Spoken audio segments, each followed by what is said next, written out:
Hi, it's Louisa Dahl. And welcome to the Interactive Minds podcast, where I talk with passionate marketers, innovators, and digital leaders about their specific recipes for success.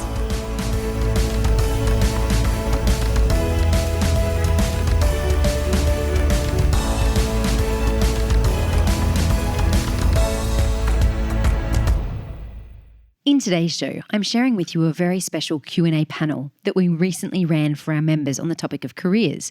On the panel with me is recruitment expert Kieran O'Donnell. Here's 3 things you're going to learn. 1, the roles in demand right now. 2, why you need to do the job before you get it. And 3, advice for hiring your next team member. Let's get into it. Well, I'd like to welcome you to the Interactive Minds member Q&A session for July. And this session is on a very special topic, which we don't often do, but this time we're focusing in on careers and the broader elements around careers, including recruiting, finding a new role, looking for a promotion, and everything else that comes with it. So joining me today, I have the one and only Kieran O'Donnell, who is the founder of Just Digital People. And I couldn't think of a better person to have us on this panel today to go through these questions with us.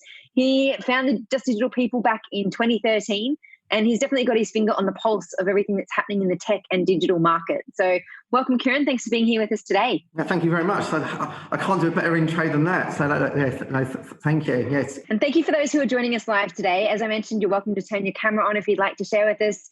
Now, if you do have questions, we've got a few that have already been submitted. Please feel free to type them in the chat at any time.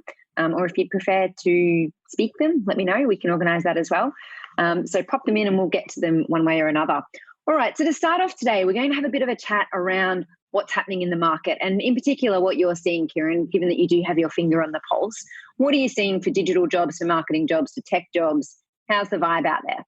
Yeah, look, I think it's different in each state. When COVID kicked in, I think there was a lot of panic everywhere and anywhere, and everything just seemed to go into shutdown. If you were looking at, I suppose, when things started moving back into I consider the right direction, is that's when probably roles started getting filled again, or clients had the strength and confidence to start hiring again. I think dev seemed to be the market that seemed to move first. Yeah.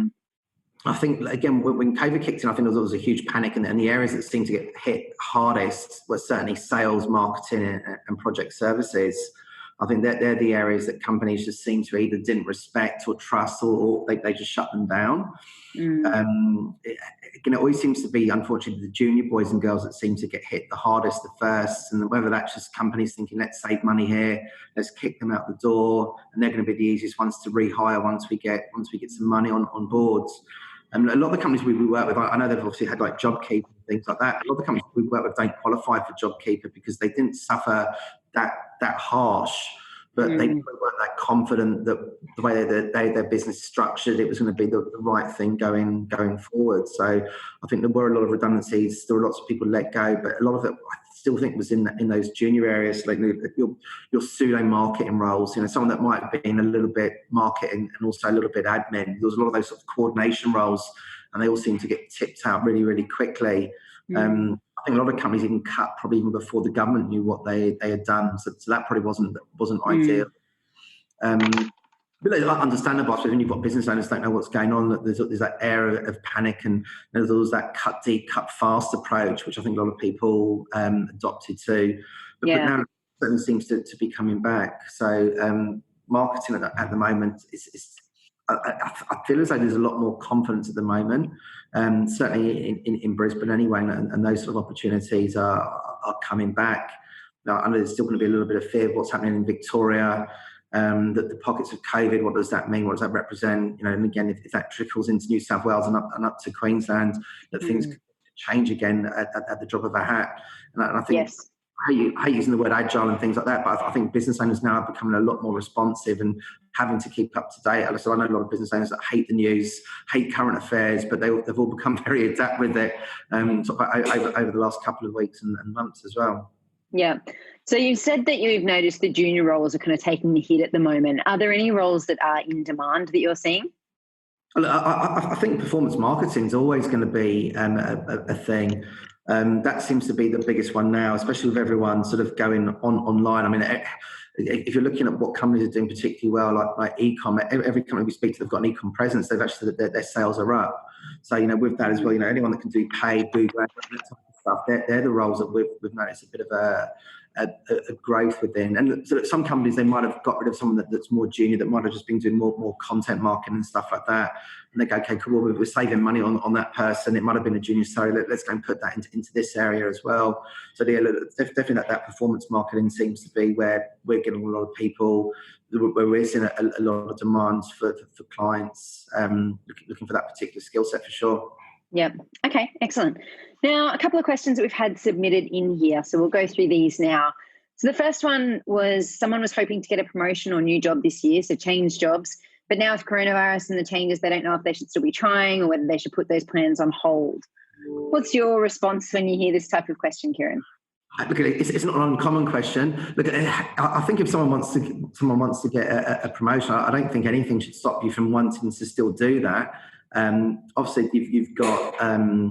Is it plausible? So look, there's probably two faults to that. You know, it's going to be what's the company like that you're working within? Is that possible?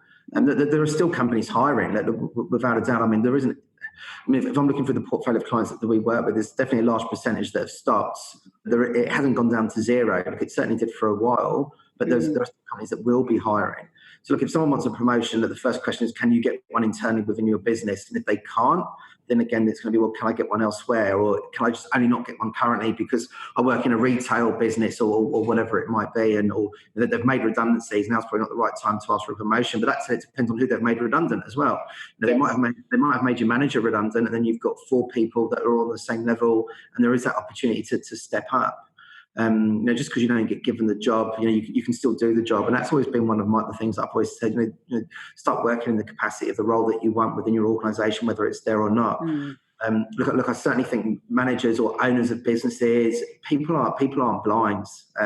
Look, I noticed it within my business, and it's no different. Obviously, recruitment got shot to pieces, and that there were certain individuals that really stepped up during this. You know, and I think there's always a surprise. There's always a wildcat. There's always someone who does something. You go, that's absolutely amazing. You know, I can take Lockman down in Melbourne at the moment, and he started doing a podcast. You know, he's up to like series 37, and he's had some amazing guests on there, right? You know, and again, I even said to the guys, like, just do something a little bit differently. You know, try to entertain yourself. And you just never know what comes out of it. You know, some people decide that all they want to go and do is play FIFA in their spare time or whatever it is. Look, that's fine. I'm not judging anyone. But again, it just depends on where your drives and passions are. And if someone's dedicated and they want to step up, they'll find a way of doing it. That you can use Corona as an excuse and not to do that as well. But sometimes it can be that you're in the wrong company and things are going downhill. But probably only you or the individual will know that. And I think it's going to be a case by case basis. But I do know people that have been promoted during this time as well, right? Yeah, exactly.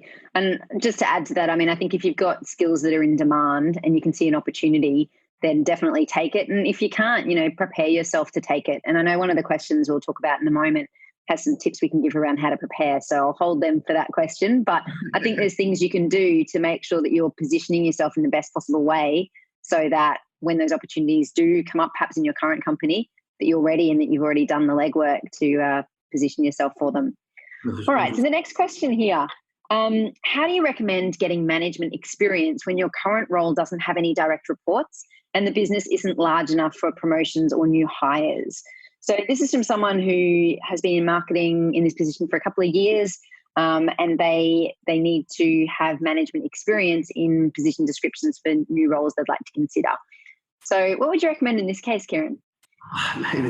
Again, the first thing I say is for someone to know the whys. Why do they want to become a manager? I mean, that's probably first and foremost an important question. Some people do it for the wrong reasons. You know, they want to be a manager because they want to sound good when they're at a barbecue, or you know, to their partner, to their girlfriend, to their boyfriend, you know, or to the in-laws, or whatever it is. You know, I'm a manager of blah blah. And I've seen a lot of people that say that, and you know, generally that's the wrong reason. I always think, you know, you've got the manager and you've got the leader question. And I think if you don't have the ability within your current business to be a manager, you can still be a leader. You know, people can step up. You know, if you've got people that I think you'll get some people that go, oh, look, I manage projects, we lead projects, in times like this, how many people are actually going above and beyond and speaking to their fellow boys and girls within their company, doing Zoom calls, checking in, doing the things that people do. Because everyone will, in some stage will be suffering or have down days or be a little bit depressed or whatever it might be. But your true managers, your true leaders, they're the ones that are, I suppose, getting out there and making sure the welfare of the people within their business is, that they're okay and they're doing fine. But, for someone to say, oh, yeah, I want to be a manager, it's okay, well, what have you actually done? Have you done any of the basic things? And a lot of people go, no, I haven't. It's, well, you're not really probably ready then. It's one thing saying, I'd want to be a manager, but it's like, well, do the job before you've got it. That was probably a very important thing that I got taught years ago. It's, start acting in a way that you want people to see you acting. You get a lot of people that will throw out demands, but they've done nothing to really warrant that. And again, you'll get two sides of people. Sometimes people who just want things all the time, that they do generally sort of irritate me a little bit. They have these lists of demands, but yet they've done nothing ever to warrant it. And you'll get some people, and they'll just go and do it, and they'll blow you away with the, wow, that was amazing. What made you do that? And they'll go, I don't know. So sometimes I think it's just the way you're sort of programmed a little bit. Yeah. That's it. Sometimes people need direction, and they need to be shown or told things to a degree. And look, I think natural leaders go and do it without being told. If you really want to be a manager and you're doing it for the right reasons, which is predominantly to help other people, start doing it now. There's nothing stopping you from doing that. Again, I don't know what the organisation question is, and it could, there's three people, which again could mean that you are in the wrong place. So again, it's okay, why do you want to do it? What do you need to be doing? Okay, let's start looking at something else. Again, start going down the skill set side. Now, what is your skill set at the moment? Is it content marketing? Is it voice search? Is it video marketing? Is it performance marketing? And then actually trying to work out what kind of organizations that you can work at to get yourself to that level. And again, there will be companies that will be hiring for future leaders or future managers. People still want to go, oh, look, if you haven't done leadership or management before, I still want to see what you're like within my company. I'm not going to go and promote somebody who hasn't done it previously on the whim. That's what they want to go and do, because you can upset a lot of people within your business. If you bring someone and you go, yeah, by the way, Bob, he's your manager now and he's never done it before. Sorry, Bob, I'm not going to dig at you. You bring someone in next and you promote them to them. They could be awful, and then you can lose 2 or 3 people within your organisation. So it is a very tricky one. And it's a progressive thing too, isn't it, Kieran? I mean, I guess, you don't go from not managing anyone to managing a team of 50. So it's working your way up through those roles. So maybe it's saying, well, look, I'm assuming in this case that it's a fairly small organization and there's no opportunity to manage other team members. So, can you look for the next role where you can manage 2 team members or a small team of 5? And can you leverage on your current experience? And I'm making assumptions here, but maybe you're managing external suppliers at the moment. Maybe there's other ways that you can show, your management skills without actually being in a managerial role right now. So what skills have you already got through managing, as I said, maybe third-party suppliers that you can use to get yourself a role that does manage a couple of people, and then build up from there? And aim for a company that will have a big enough team so that you can get the experience you need, and you can potentially see some progression in that as well. The only other suggestion I had for this one was that, maybe someone could backfill for their boss as well. So if you are in a small team, but there's no clear next step other than your manager, maybe you can kind of put your hand up to take on some of their responsibilities when they're next away, for example. So I think there's a few things you can do potentially within your current role, and then be looking towards, next steps from there. 100%. And I think that's a really good point. Even liaising with your current boss and saying to them, this is what I want to go and do. And most people aren't monsters, right? They'll know that people within their businesses do have a certain period of time before they'll either get frustrated or something. But if someone came up and I'm sure said, look, I want to be a leader at one point, this probably isn't going to happen here.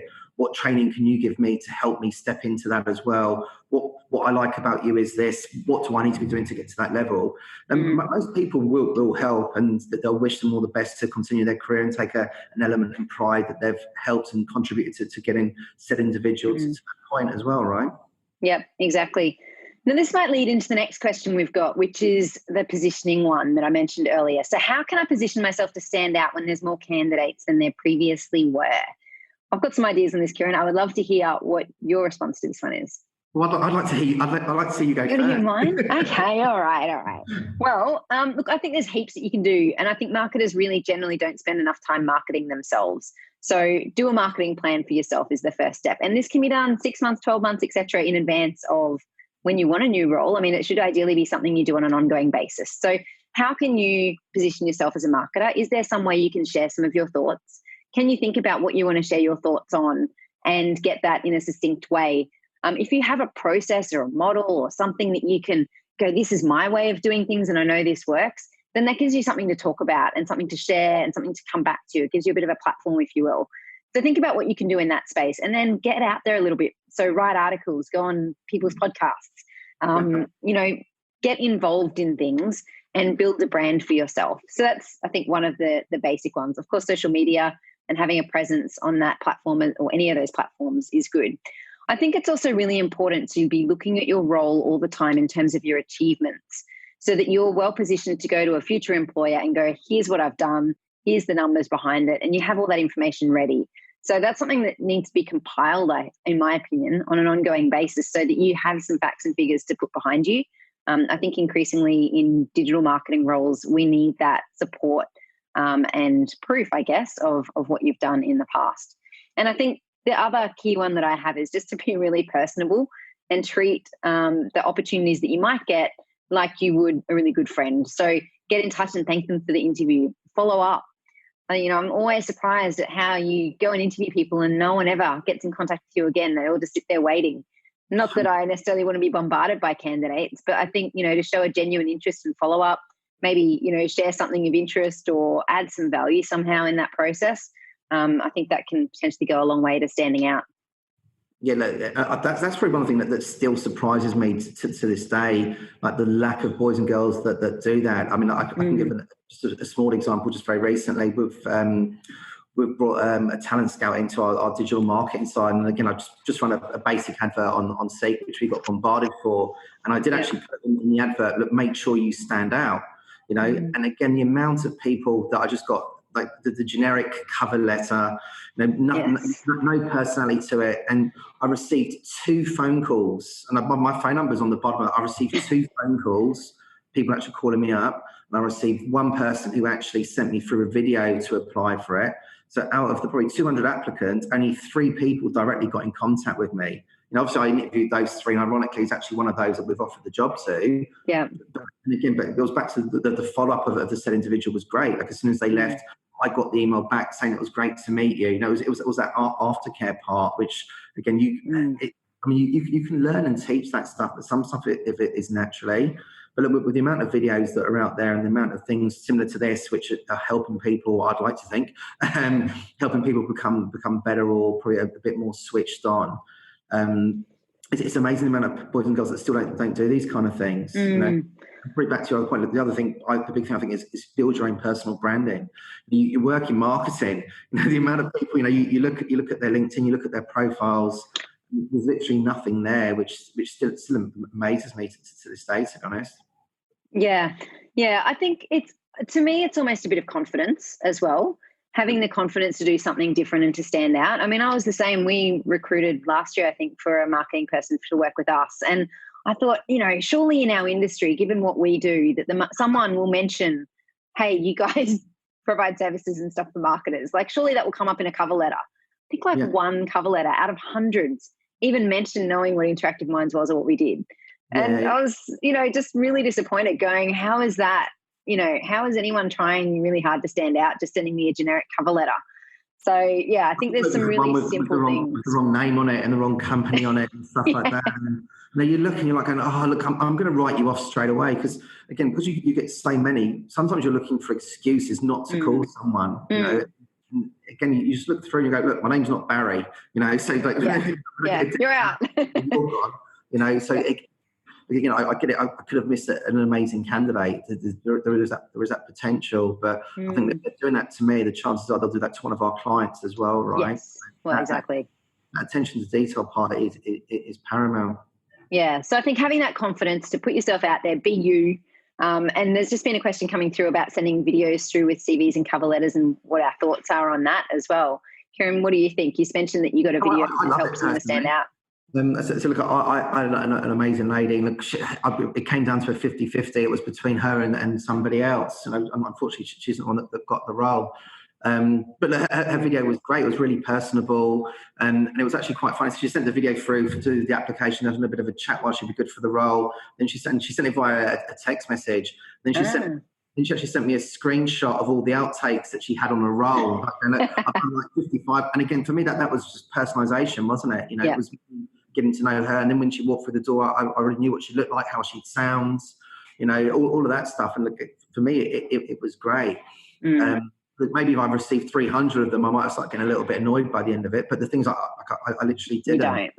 And some people might not like that. So, I mean, maybe it's played to your audience, right? But when you put right in an advert or, stand out to me, look, that's great. Now, I think there's an old saying, and it's still, an old story I still talk about to this day, where I think Airbnb were looking for somebody back in the day, and somebody created their resume and they built it online, and they built it exactly like the Airbnb website. Obviously that's a lot of effort to go and do, but they got the job. It works. So again, that's standing out. You really want to go and work for a brand that is do to be smart. And again, some of it is, how do you stand out? How do you go above and beyond? I mean, the competition is so fierce. If you're not doing it, the chances is someone else will. And that's, you've got to look at things. You can be one of many or the standout. How do you become the standout person? And there's lots of things that people can do. It's just a question whether you want to be that person. Yeah, and I think that's really positive that there is an opportunity to stand out. I mean, we're both saying here that typically applications that you get are pretty boring and run-of-the-mill and not customized at all or personalized. So, massive scope to stand out, which is great. Let's get on to the next.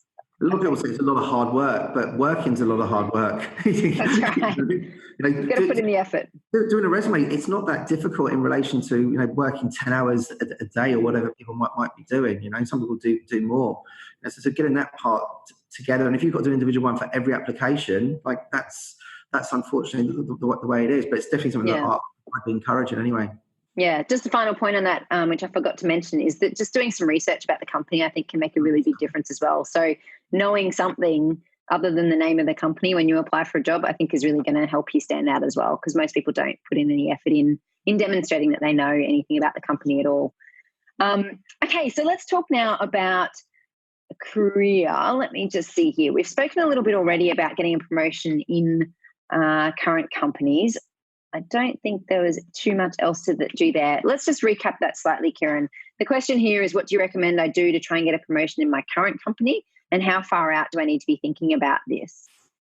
Well, I mean, the first question is obviously to have a chat with your manager. Is this something?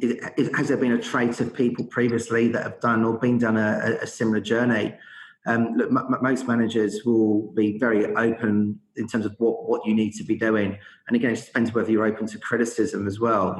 Some might say, well, you need to be doing more of this, less of this. All right. I think the other thing, actually, this made me think of a conversation I heard recently where it was talking about asking for pay rises, and asking for a promotion isn't, entirely different. But it was talking about women and how they're typically not good at asking for a pay rise. It said they typically go in and say, I need a pay rise because my living expenses have gone up, or I'm trying to move house, or I've got this happening. All the reasons that the manager is actually not at all interested in. And rather, we should be approaching these types of requests with here's what I've been working on, here's the value I've brought to the company, this is why I deserve more. And I think there's some parallels we can run when we're talking about promotions in this context as well. We can, demonstrate the work that we've done, demonstrate how we've been, working harder, achieving better results, etc. So I think there's some parallels there which are interesting to pull out. All right, we're going just to talk now, flip sides a little bit and talk a bit more about recruiting. So someone who is recruiting for a role at the moment and is getting loads of applications, you talked a little bit from a candidate perspective about how to stand out. How do you recommend that these people recruiting get through all these applications, Kieran? You can say the obvious answer as well. Just come to us, we'll do it for you. Is that the obvious answer? That was it. Yes. I mean, that's why people use recruiters, right? To save time, save. I won't say save money, but maybe in the long term. Again, certainly it depends on what channels they're using at the moment. If you put an advert up on Seek, you're going to get bombarded. That's just the nature of the beast. Unfortunately, sometimes the quality on Seek isn't going to be the best, and sometimes people don't read what they're applying for. So I know the amount of 60k roles that we'll have advertised, and someone who's on 150k will apply to it because they're not working at the moment, and they just do the scattergun. And I can look at a resume and I go, "There's no way they're looking for 60k." But I'll still call them up because, again, that's what my job is, and it's polite too as well. Sometimes you are just going to get so many responses, and the hardest thing is from a company's perspective is that if they don't call said individuals back, they can get upset and they can hold grudges, and in the future they'll go, "Oh, I applied to company X 10 years ago. They never got back to me, so F them now. I'm not going to apply now." So that is sometimes you can do a lot of damage to your brands. But look, again, if you've got unfortunately, there's probably nothing you can do other than you have to speak to the 200 applicants. You know, even if you go through and you don't like the look of someone, maybe just give them the courteous email or message, I suppose. But the thing with recruitment, again, there are no shortcuts. You know, you can go, "Oh, someone's called Kieran, I'll give them the job." You know, you can't, like, it's hard to do something like that, right? Yeah. So, unfortunately, there's no magic wand that I can give somebody to say this is going to make life a lot easier for yourself, because that's what it is. Yeah. What would you recommend to someone that their process be when they're recruiting? So, for example, I guess to share mine as an example, I put an ad up, got applications in. My first step was actually a video interview. So I used a cool tool called Jobma and invited them to do a video interview through this platform, and screened quite a few. So I guess that was a time-saving approach at the time. And then I did face-to-face interviews, and then I typically do psychometric testing in cognitive ability and the like as kind of the final, 3 or 4 candidates before making a decision. Is there any kind of process that you recommend people look at?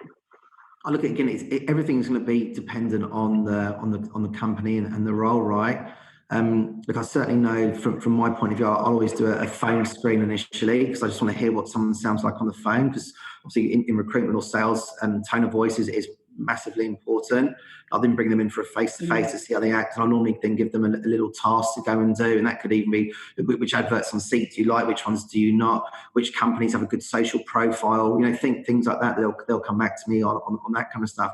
Look, again, if it's a development client, they might go and get them to go and build something just so they can see what their code's like. If it's a marcus, they might go and give them like a little marketing campaign to go and do, and from that as well, you can see how much time and effort someone's prepared to go and do as well. Like, you might say, "Look, I need someone for whatever they're." So I was trying to multitask reading that question. Look, if somebody spends, say, 10 hours to go and do a little project that you've given them, that they're going to be invested. If someone spends 30 seconds to do something, you can always tell by the responses you get how keen someone is on the role as well. But look, sometimes someone might spend 3-4 hours on a project and not get it, and that might deter them then from doing the same thing again. But generally speaking, I can still say if someone's spending 3 hours to go and do a side project for a company, it's definitely going to increase their chances substantially. Yeah. Right? And I guess you don't have to, ask too many people to do that. I guess you can incentivize people a little bit by saying, we're asking 4 or 5 or whatever it might be to take this next step. I guess it's progression. And look, and the other part again is like reach out to your networks. I mean, I'm sure Louisa, like, you need something to join Interactive Minds.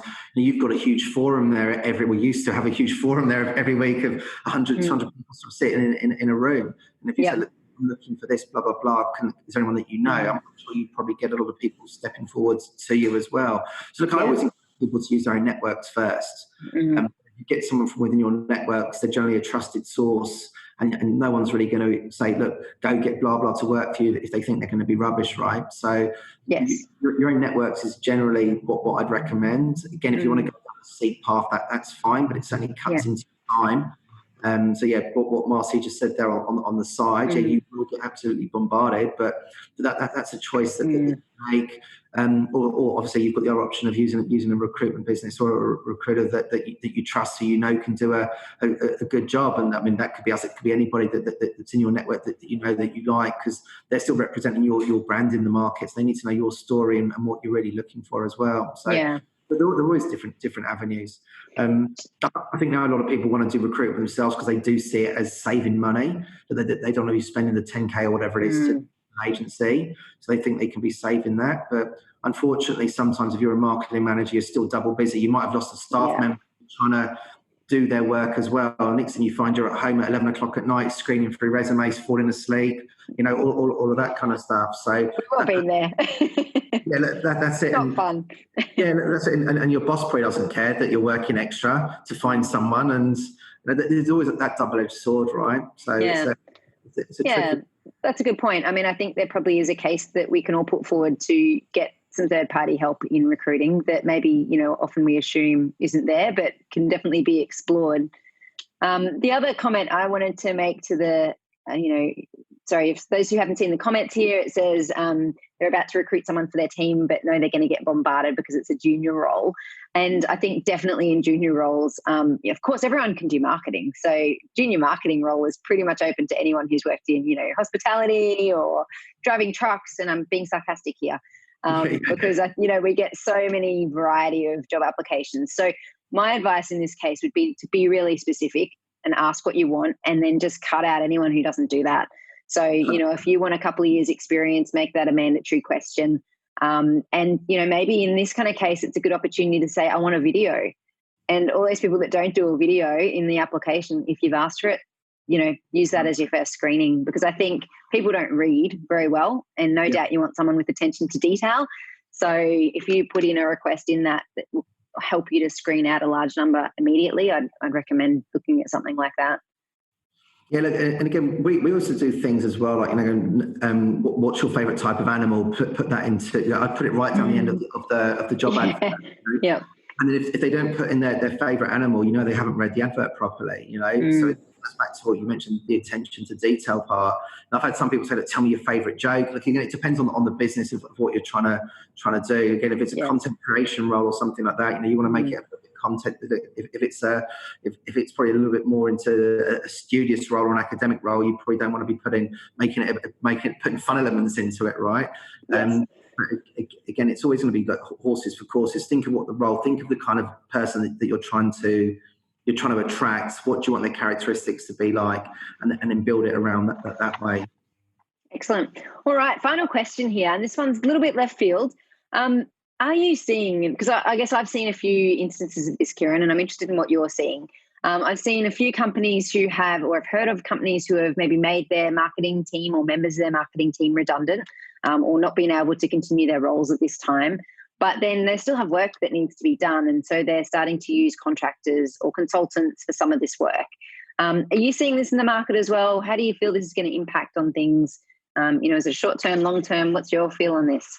Yeah, I think, again, what we mentioned earlier, I think there was a lot of panic when the word COVID was coming over to Australian shores. So a lot of companies, rightly or wrongly, panicked and binned a lot of their salespeople and their marketers.